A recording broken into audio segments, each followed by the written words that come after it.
70 lakhs పైగా oats 18 MLAs కలుసుకొని చాలా జిల్లాల్లో విశాఖ లాంటి జిల్లాల్లో తెలుగుదేశం పార్టీ కంటే కూడా ఎక్కువ పర్సెంటేజ్ ఆఫ్ ఓట్స్ వచ్చాయి.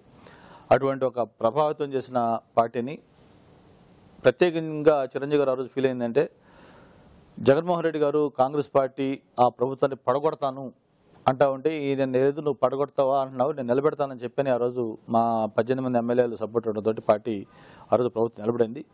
అయితే ఆ మెర్జ్ అయిపోయిన తర్వాత మీరు అన్నట్టుగా ఈ ప్రజారాజ్యం పార్టీలో నుంచి వచ్చిన ఎమ్మెల్యేలతో పాటు ఎక్కడైతే జిల్లాల్లో ఉన్న క్యాడరు లేకపోతే నాయకులు వీళ్ళందరూ కూడా ఈక్వల్ జస్టిస్ మాత్రం జరగలేదు.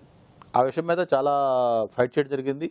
అయితే ఎక్కడ కూడా ఏదో మీరు అన్నట్టు నాకు రామచంద్ర గారికి ఒక 2 మంత్రులు ఒక విప్పి ఇవ్వటం లేకపోతే చిరంజీవి గారు మంత్రి అయ్యారని ఈ 4 తప్పితే ఆ క్షేత్రస్థాయిలో ఎక్కడికక్కడ జిల్లాల్లో మీటింగ్లు పెట్టుకొని కలుపుకొని మొత్తం మమేకం అయిపోయి మొత్తం పవర్ని ప్లస్ పార్టీలో కానీ అన్ని చోట్ల కూడా కొంత వీళ్ళని కూడా ఇన్వాల్వ్ చేసి ఉంటే డెఫినెట్గా ఉండేది. అది జరగలేదు. ఆ ఇల్ ఫీలింగు ప్రజారాజ్యం పార్టీ పాత కార్యకర్తలో ఉంది.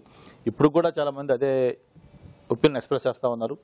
మీరు 2 మంత్రులు అయ్యారు లేకపోతే ఆయన మంత్రి అయ్యారు తప్ప వాటపాటు క్షేత్రస్థాయిలో ఉన్న కార్యకర్తలు ఏం పడుచుకున్నారని చెప్పి ఒక ఫీలింగ్ వాళ్ళకు ఉంది. అది జరగకుండా ఉంటే బాగుండేది.